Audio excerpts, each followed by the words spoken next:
Good morning, everyone. It's the Mental Advocate here with your daily dose of serotonin, and we're going to discuss the 5 things that you can do right now during quarantine to improve your mental health. So, let's get started.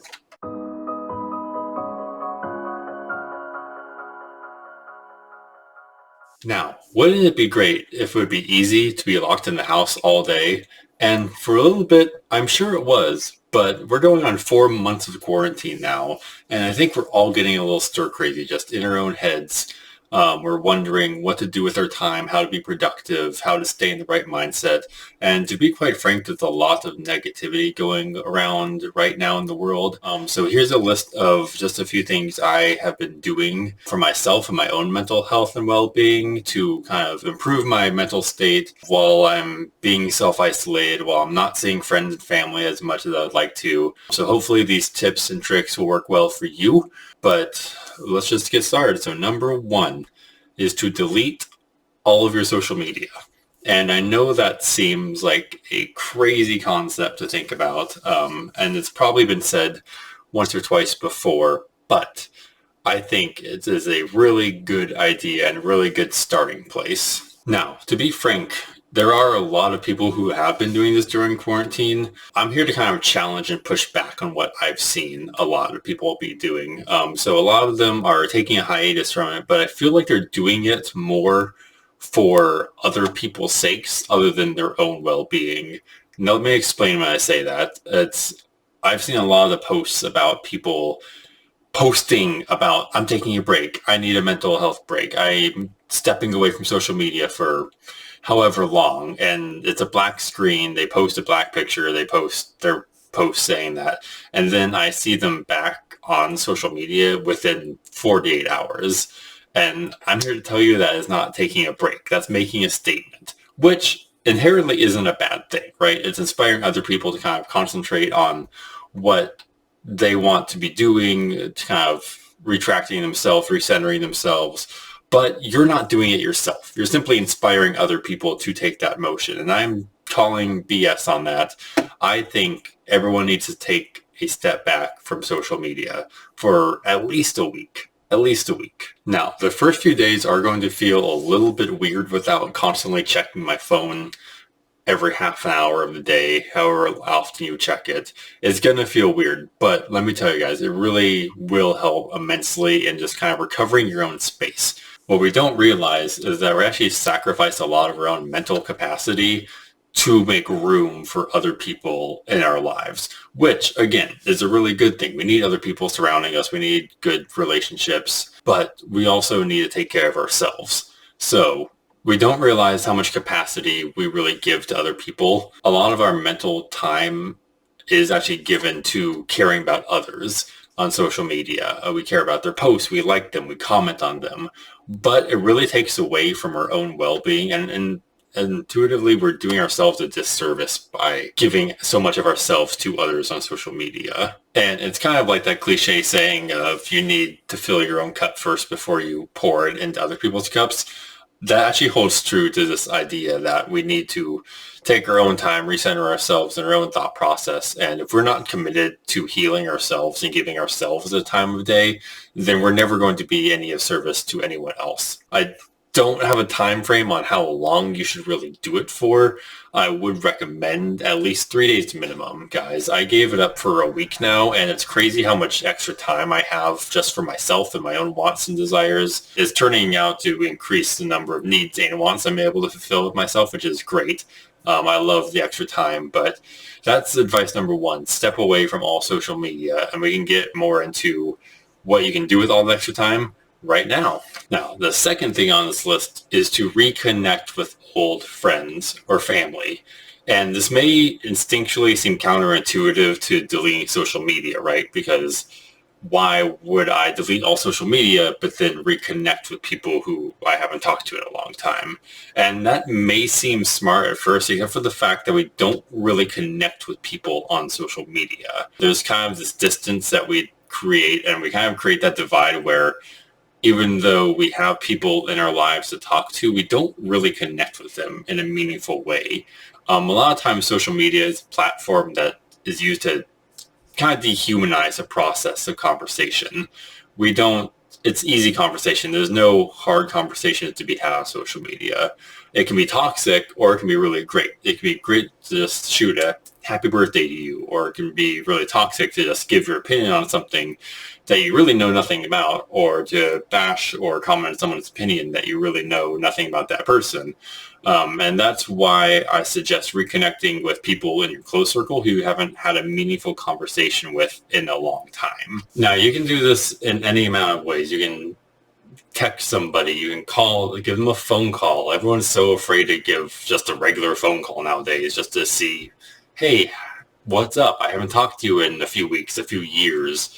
How's life? How you been? I saw that you got married. I heard that your father passed away. I'm so sorry. Let me build a meaningful connection with you through this conversation we're having. You can even write him a handwritten note. Like, that may seem odd in today's time, and I'm sure a lot of time we don't have each other's addresses to send mail to, but if you do, just send a friend a handwritten note. Drop it off at their house. See how they're doing.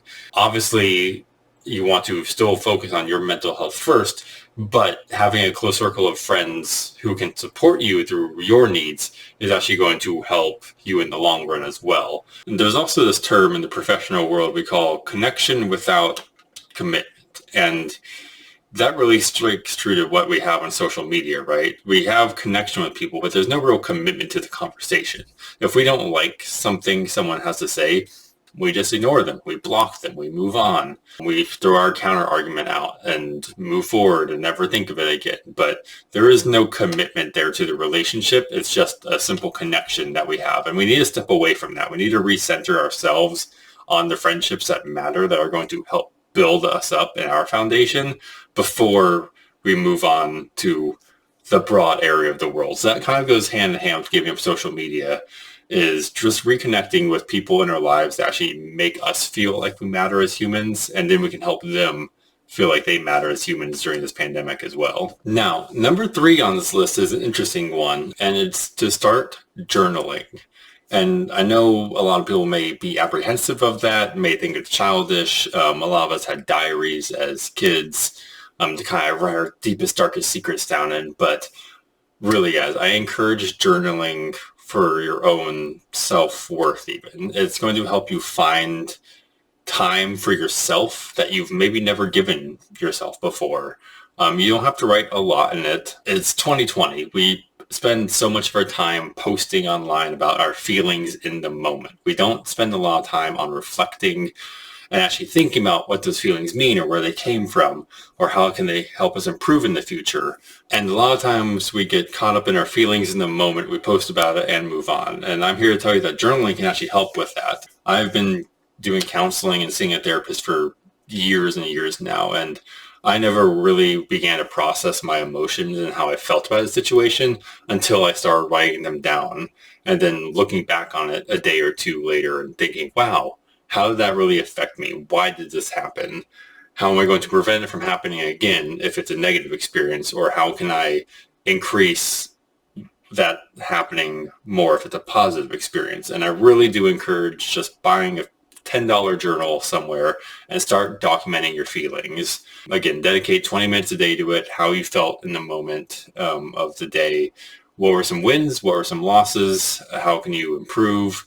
Was there a great moment where you saw your favorite person, where you ate your favorite meal? Was there a bad moment where you felt like you were angry and couldn't process why? You weren't really understanding how it was happening. You just knew that you were feeling that way before. Did you see someone online post about something that you really loved or that you really hated? And this can be carried into after social media comes back into your life, right? Like you should always be writing in your journal. It's helped me immensely grow as a person, and also it helps me to present that information of how I'm feeling to people I trust in my circle. So my friends, my family, who I want to let into that information, my counselor, my therapist, they can kind of help me dissect what and why I was feeling how I was when I chose to write down those words. It can be in the morning. I do it personally at night, kind of have a backlog of the day's previous events, but you can do it whenever you have time, whenever you're comfortable. But get a journal and start writing. It's not just for little kids to hide under their mattress. It's something that many, many therapists and counselors recommend, and I would recommend it as well, just to help you kind of break down kind of your inner thought process and kind of recenter yourself both mentally and spiritually. All right, number 4 is to start exercising. And I know it's cliche. I know you've heard it buzzing around the world already. But really, guys, I mean, there is such a connection between our physical and mental well-being that it's imperative that you get active and get moving in some fashion. For myself and my own personal goals, I decided to start working out for 100 days straight. Does that mean I'm running 5 miles every day? Does it mean I'm getting up at 5 a.m. and going to the gym for 2 hours? Not at all. Obviously, I'm not going to tell you that physical training should take priority over everything else in your life. Obviously, I'm not working out 40 times a week either, but just dedicate, again, some self-love time to yourself. Give yourself 30 minutes a day for some workout, for some goal. I've been doing yoga. There's great yoga trainers online on YouTube even that are 20, 30-minute sessions that you can just bang out right after you get home, bang out before you go to work in the morning. But it's about finding time to dedicate to yourself to make yourself feel valuable. And let me make this clear too. Don't overshoot your goals and give yourself grace when you're doing this. Sometimes when you're struggling with mental health, it is a challenge just to get out of bed and get yourself fed every morning. And you need to respect that. And I value that as a goal in itself. You don't need to be a gym rat. You don't even need to do some exercise every day for 100 days like I'm doing.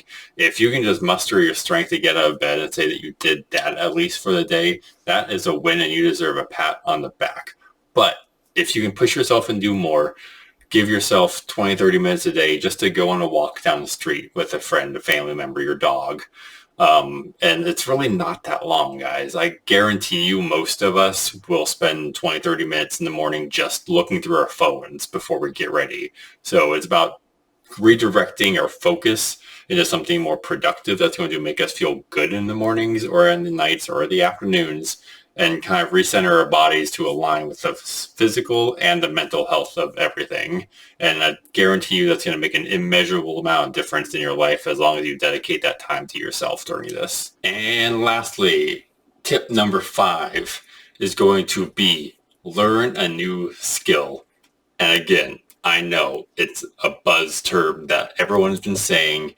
No, you don't fail at life if you haven't learned something new by the end of quarantine. I totally respect the mental space and mental capacity that everyone is going through right now. And I know there's a lot of drama going on in the world right now. Politics, riots, protests, controversies, plague and disease. But really, take your time to do something for yourself to come out of this as a better person. And totally respect your space if this tip isn't for you. I'm a professional chef. I've been doing a lot more cooking lately, and obviously I know how to cook already for that reason. But I've been learning about fermenting ingredients and pickling hot sauces and different combinations and ratios of measurements and brine. And it's been a really refreshing experience for me to kind of delve back into my craft and my passion for myself. When I say learn a new skill, you don't have to go out and learn a new language and come out Mozart after this quarantine. But I do encourage you to find something that you are passionate about. It could be your career already. It could be a hobby. It could be something you've never done before. But take the time for yourself. Dedicate, again, a day a week to kind of exploring this. Learn web coding. Learn how to make shoes for all it's worth. Whatever, even if it's finding a new book. Find something you're passionate about and learn something new about that passion. Really harness your inner self and cherish who you are and your makeup as a person, and kind of come out of this quarantine better than you were when you went into it. I'm not saying everyone has all the time in the world. A lot of us are back at work now. Essential workers have been back at work. We've been struggling. We've been stuck in bed all day. But disconnecting from social media really will give you the time of day to do what you are really passionate about. And then a week later, you hop back on Facebook and you tell all your friends what you've been doing for yourself. And that will inspire people more than just hearing that you're taking a break for like a day and coming back like nothing ever happened. I guarantee you will see a change in yourself and your own life, and I promise that these tips will help you as much as they've helped me. Or if the very least, I hope that you can take one or two things and learn from it and apply it to your own life, and it can improve you as much as it's improved me. And that's it, guys. That's my 5 tips on what you can do right now to improve your mental health during quarantine. Really, thank you for sticking around and watching my video. Comment what you have been doing in quarantine in the comment section below. If you want more content from me, feel free to click that like button or subscribe button. It really means a lot. I'm trying to upload content every Monday and Friday mornings. I might not see that goal as I'm just starting out, but I really do appreciate any support and conversations that you guys have around the concept of this. And I also stream on Twitch occasionally on weekday nights. My Twitch handle is twitch.tv/ilovepieguy. LUV for love, Pie Guy. I'll do mental health chats, conversations with you guys. I'd love to talk with the viewers, as well as just some really positive gaming to kind of help clear our minds, wash our bodies out for the week, and getting back into where we want to be strong before this quarantine. So I appreciate all the time that you guys have given me to hear me talk, listen to this video. There's going to be a few links and resources at the end of this video. If you're struggling with addiction, depression, suicide, or know somebody who has, feel free to click those links, check them out. And I just want you to know that you matter and your story matters. And there's hope and help around every corner. Thank you all for stopping in. I'll catch you all on the flip side.